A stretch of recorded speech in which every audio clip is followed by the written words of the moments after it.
Bonjour à tous, alors voilà, petite vidéo pour présenter ma terrasse. Donc là on voit le poulailler qui est en deux parties. Voilà. Donc elles ont plusieurs endroits pour aller dormir et pondre. Elles ont accès à la terrasse également. Mais bon, pas tout le temps parce que vous allez voir, elles m'ont fait des sacrés dégâts dans mon bac. Mon bac où je plante, hein.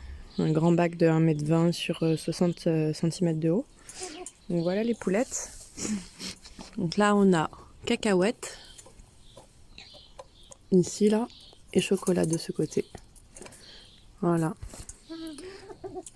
On va les laisser tranquilles.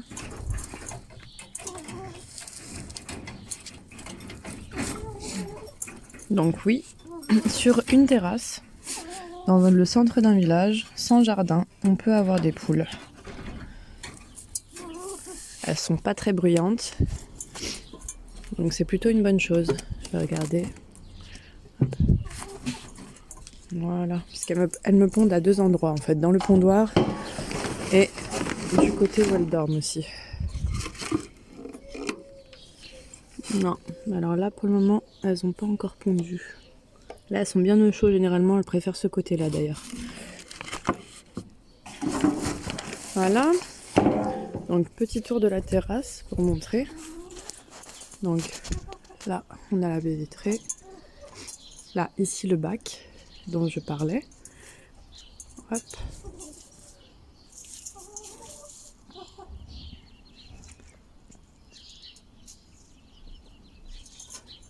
Et voilà. Donc, c'est une terrasse d'à peu près 20 mètres carrés, hein, si je vous dis pas de bêtises.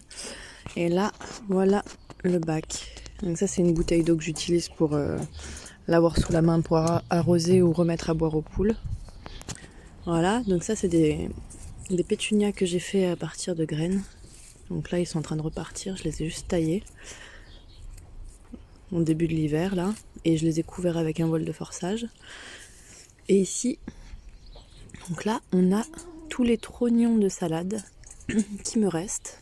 Parce que les poules ont réussi à s'échapper du poulailler. Et comme je suis pas toujours les yeux sur la terrasse, parce que c'est une maison avec étage et que des fois je suis allée en bas, du coup en fait je me suis rendu compte qu'elles elles étaient montées dans le bac et elles ont tout mangé. Donc là c'est en train de repartir. Là il y a des épinards. Là on voit une belle salade là aussi. Qu'est-ce qu'on a d'autre? Ah oui, alors là on a une pomme de terre. Donc ça vient des épluchures que je mets dans le bac pour nourrir les plants pendant l'été. J'ai renourri aussi à l'automne, avant l'hiver. Et en fait, ça doit être une épluchure qui n'a pas été mangée par les vers de terre et tous les micro-organismes du sol. Et voilà, on va avoir une pomme de terre ici. Je me demande ce que ça va donner. Je pense pas l'enlever, je vais la garder, on verra bien. Mais par contre, je vais attendre un moment avant de récolter les pommes de terre parce que là, si je dois creuser dans ce bac, là, quand j'ai des plants qui sont en place et tout, ça va tout me déterrer. Qu'est-ce qu'on a là encore? Alors, là, on a encore une salade rouge frisée. Je crois que c'est la Red Bull ou quelque chose comme ça. Mais en fait, c'est un mesclin que j'ai semé pour les salades. Et j'avais pas envie de le récupérer en mesclin, donc du coup, je les ai laissés pousser. Et d'ailleurs, sur une autre vidéo de l'espace que j'ai autour de ma maison, avec tous mes pots que je vais aussi mettre en ligne, vous verrez en fait toutes les salades que j'ai essayé de sauver d'ici et que j'ai voulu mettre dans un endroit où elles se feront pas manger et pourront grossir un peu plus. Et elles sont un petit peu, elles ont été plantées serrées, mais je pense que ça devrait le faire quand même. Enfin, vous verrez plus tard. Et là, alors je suis hyper contente. J'ai mes fèves qui commencent à sortir là, ça y est. Ça doit faire quoi, 10 jours qu'elles ont été plantées? Voilà, j'en avais mis 6, j'en ai que 5 qui sortent. Mais je pense qu'il y en a une qui a dû être mangée dans le lot ou alors qui sortira plus tard quand les poules ont fait leurs dégâts là, ici. Voilà. Et voilà ici. Alors c'est la première année que j'en fais, donc j'en ai mis que 6 parce que déjà je veux goûter pour voir si c'est une culture qui me plaît. Et Et en plus de ça, en fait, comme j'ai pas de gros budget, j'achète des graines sur eBay à des petits vendeurs en fait qui font leurs propres graines.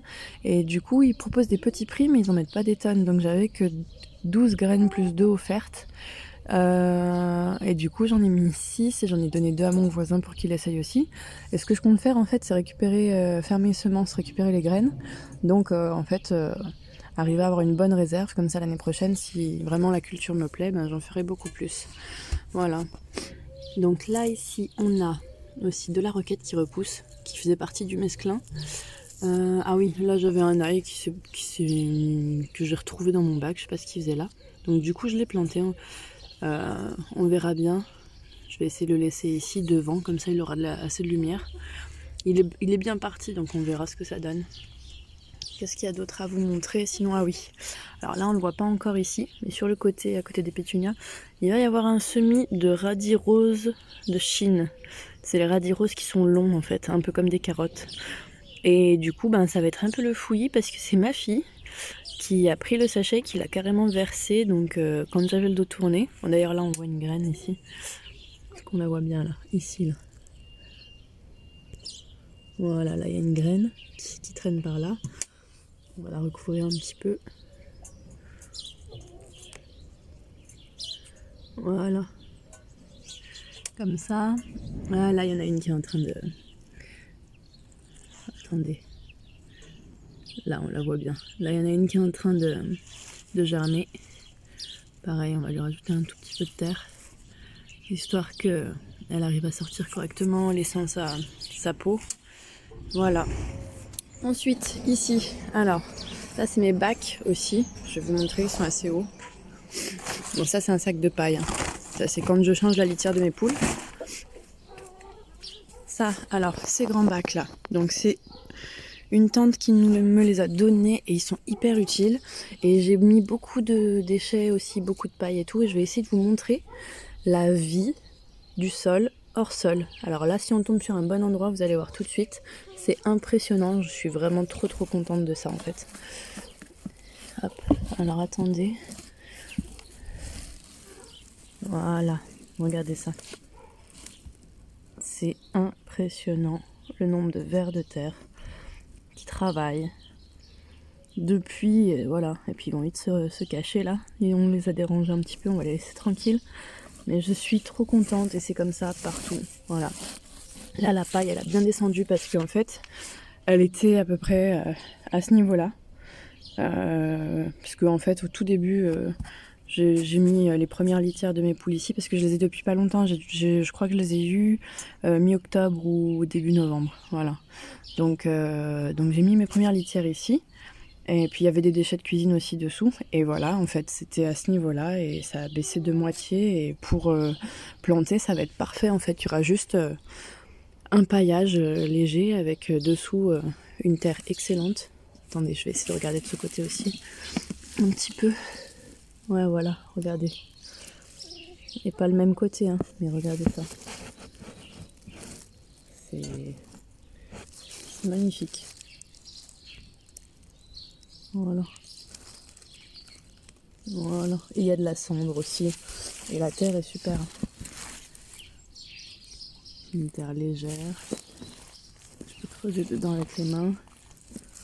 Voilà. Il y a un peu de tout. Hein. Il y a des...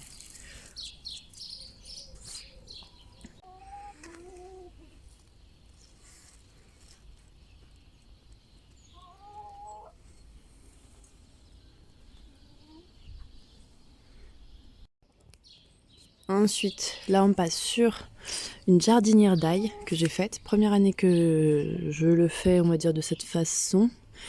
Et que je pense que ça va être réussi. Je vais juste recouvrir un petit peu de terre quand même parce que là les bulbes, en essayant de faire leurs racines, sont un peu ressortis. Parce qu'en fait, c'est la première terre que j'ai récupérée. Ça c'est d'ailleurs la toute première plantation que j'ai fait là pour cette année. J'ai dû la faire début février je crois. Et ça, cette terre en fait est un peu argileuse, donc c'est un peu compliqué pour percer avec les racines. Donc en faisant les racines, les bulbes sortent un petit peu. Donc veillez à avoir une terre qui est beaucoup plus meuble en fait, plus légère. Et moi je vais rajouter d'ailleurs une terre plus légère par dessus là pour recouvrir un peu. pour qu'il y ait vraiment qu'à ce niveau-là en fait, on voit les bulbes juste à peine à ce niveau-là, ce sera très bien. Et là, bon bah ils sont en train de sortir gentiment, celui-là il commence, celui-là il est déjà bien développé. Voilà, bon je les ai peut-être un peu plantés serrés, mais on verra ce que ça donne, je pense que ça peut fonctionner.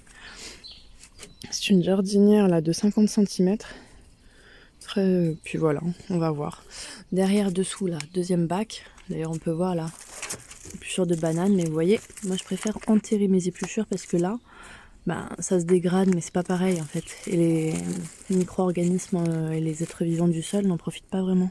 Donc je vais la remettre dessous. Je vais essayer de voir si j'arrive à regarder avec vous aussi dessous. Parce qu'en fait, ce bac là a beaucoup moins descendu au niveau de l'épaisseur du paillage et tout ce que j'ai mis pour se dégrader. Parce qu'en fait, ce qu'il faut savoir, c'est que j'ai ramené peut-être 5-6 vers de terre quand je vais récupérer de la terre en colline. J'essaye d'en récupérer toujours 5-6.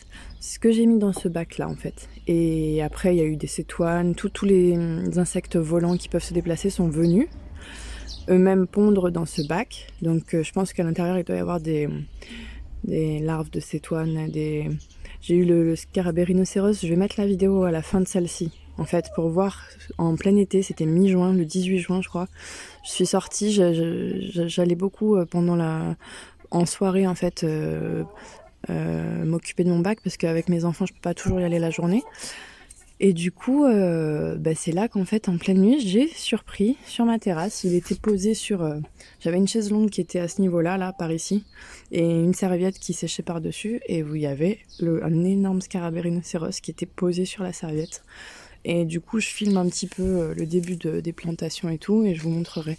Et donc, du coup, en fait, de ce bac-là, les vers de terre ont réussi à passer ici. Donc vous voyez tout ce qu'il y a déjà dans celui-ci. Et du coup, en fait, j'ai remarqué que celui-ci se dégradait pas très bien. J'ai essayé de regarder la vie du sol en soulevant comme j'ai fait pour celui-ci. Et j'ai vu qu'il n'y avait pas grand-chose enfin, pas trop d'activité. Donc du coup, j'ai pris 4-5 vers de terre de ce bac-là il y a peut-être une semaine à peu près. Et je les ai mis dans celui-ci. Donc là, je pense que ça commence à bien travailler. Et je vais voir... Je vais essayer de voir avec vous ce que ça donne.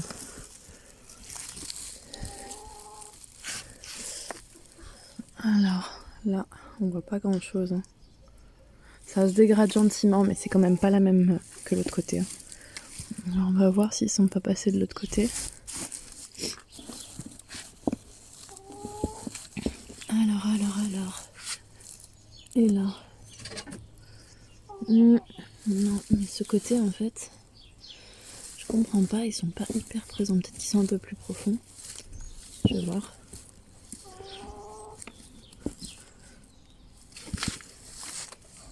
Bon, j'arrive pas à les trouver.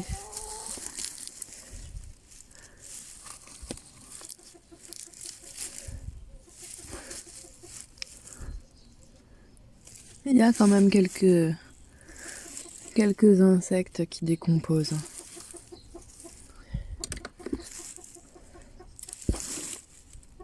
Voilà. Bon, je crois que j'en remettrai quelques-uns parce que soit ils sont partis, ils sont retournés dans l'autre bac, je sais pas. Je vais remettre la peau de banane, je vais la mettre dessous. Voilà. Et voilà. Du coup, on a